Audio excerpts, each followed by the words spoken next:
Hello mga ka-homie! Welcome back to my channel. For today, I'm gonna bake brownies with walnuts. It is a collaboration with Ruisa's Bonson's Kitchen. I put the link on the description box. Please check and support also her channel. For the meantime, please watch her intro.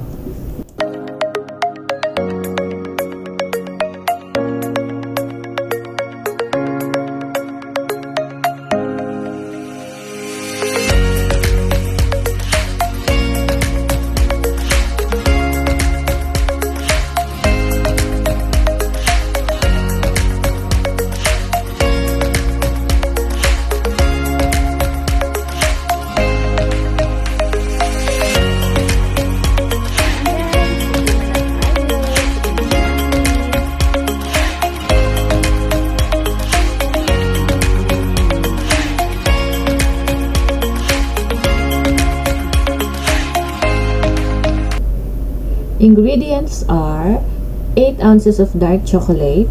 I chop it into small pieces. You can use milk chocolate or semi-sweet chocolate. 1/4 cup of Dutch processed cocoa powder. 1 tablespoon of espresso powder. And 1/4 cup of boiling unsalted butter. Why I use espresso powder? It is because to enhance the flavor of the chocolate. So now whisk until the chocolate are all melted and then set aside.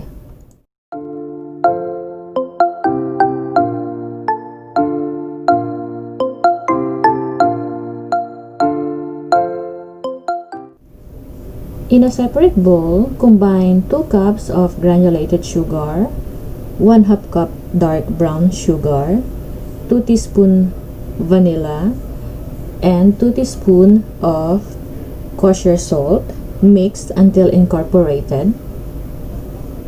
Then set aside again.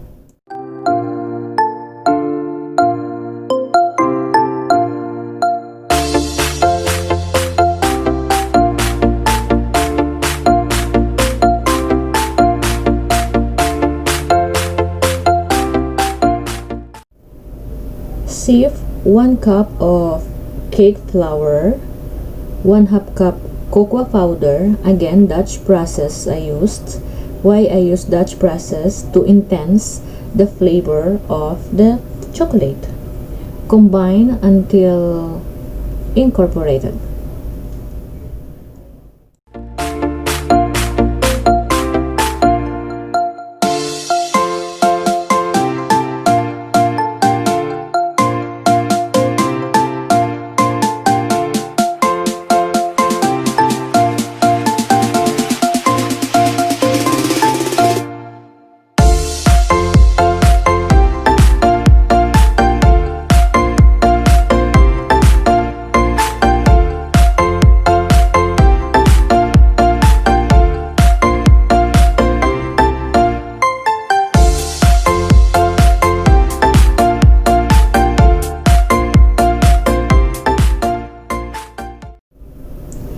Combine all the dry ingredients, then add one at a time the egg and whisk for about 10 minutes.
Now add the chocolate ganache into the batter and fold it until incorporated. Slowly fold it so that the air will come.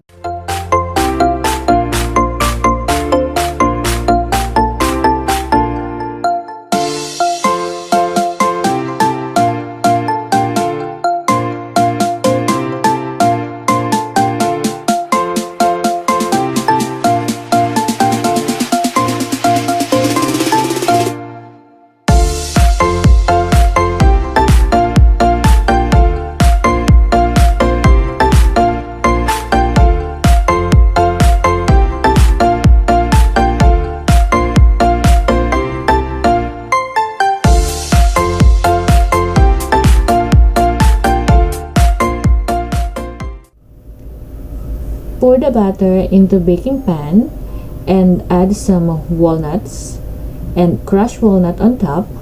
Sprinkle some Himalayan salt and bake for 20 minutes in a preheated oven 180 degrees Celsius.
Take out the brownies from the oven. Gently slam. It's gonna crack the top and you can cut it and divide according to your desire.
There you have it, brownies with walnuts. It is chewy, fudgy, and chocolatey.